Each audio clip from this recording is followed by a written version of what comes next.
السلام علیکم۔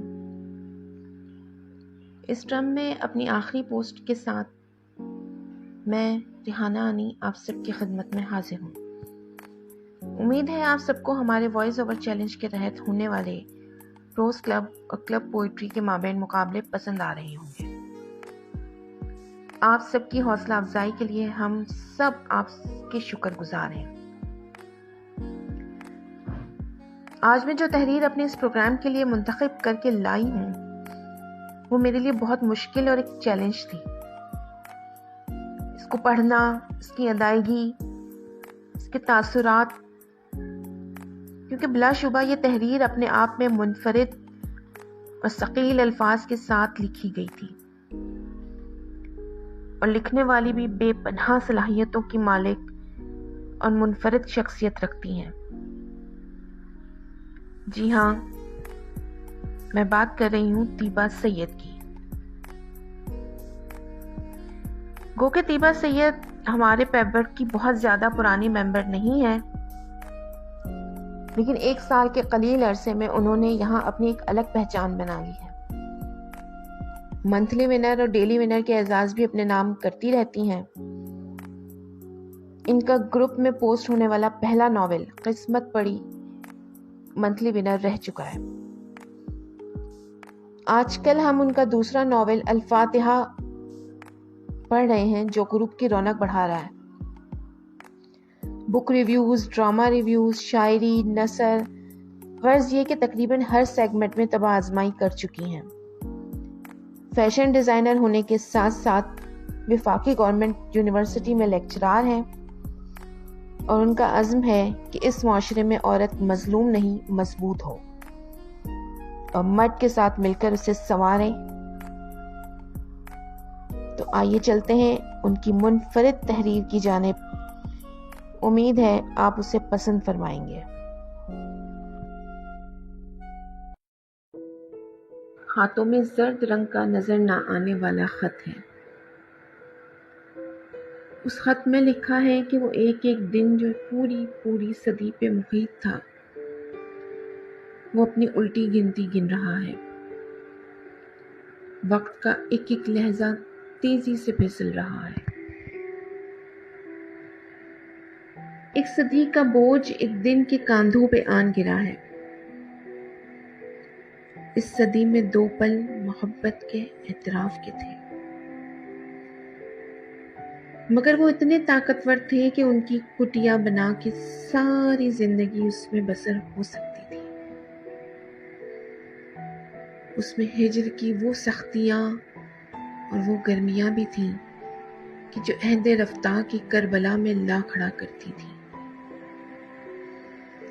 جب حشاش وشاش چہرے کے پیچھے کوئی جھریوں زدہ عورت بین ڈال ڈال کے روتی ہو، جب جاڑے کے موسم میں اس کے ذکر سے ہتھیلیاں، رخسار اور آنکھیں دہکتا تنور بن جائیں، اور جب اس کے ہونے اور نہ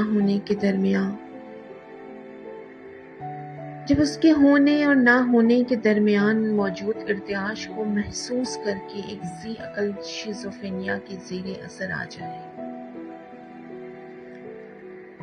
جب دل پہ الہام اترنے لگے اور رگوں میں دوڑتا پھرتا خون منجمد ہو کر جسم پہ کسی ملیریا کے مریض کی طرح کپکپاہٹ طاری کرتے،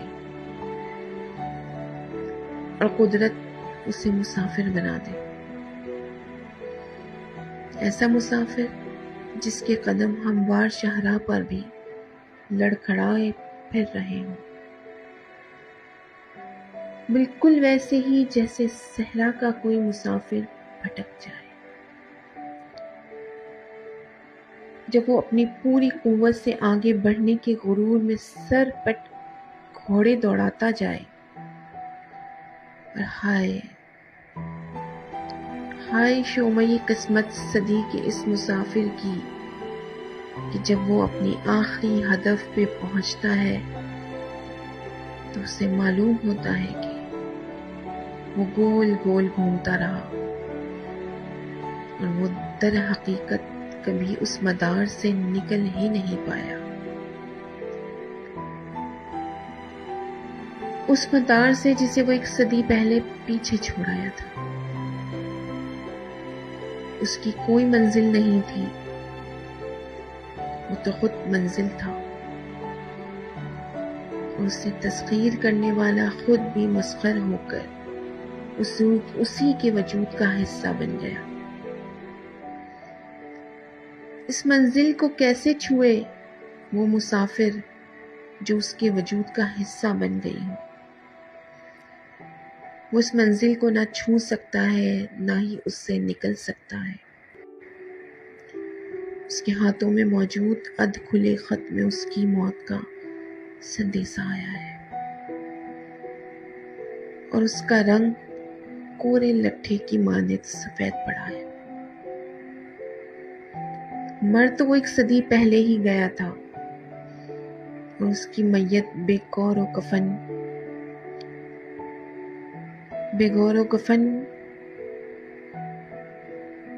گدھوں کے محل میں پڑی رہی، اور اب اس ڈھانچے کے کفن دفن کا اہتمام ہوا ہے۔ کافور سے غسل دے کر نئے لٹھے میں اس کی ناآسودہ آرزوؤں کی باقیات کو لپیٹا گیا، اور سرخ گلابوں کی پتیوں سے سجا کر اس کا جنازہ پچھتاوے کے قبرستان میں لے جایا جا رہا ہے۔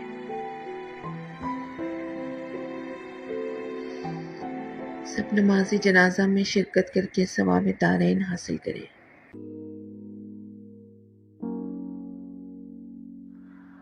تو جناب، یہ تھا میرا اس ٹرم کا آخری پروگرام۔ امید کرتی ہوں آپ سب کو پسند آیا ہوگا۔ اجازت دیجیے، خوش رہیے، خوش رکھیے، فی امان اللہ۔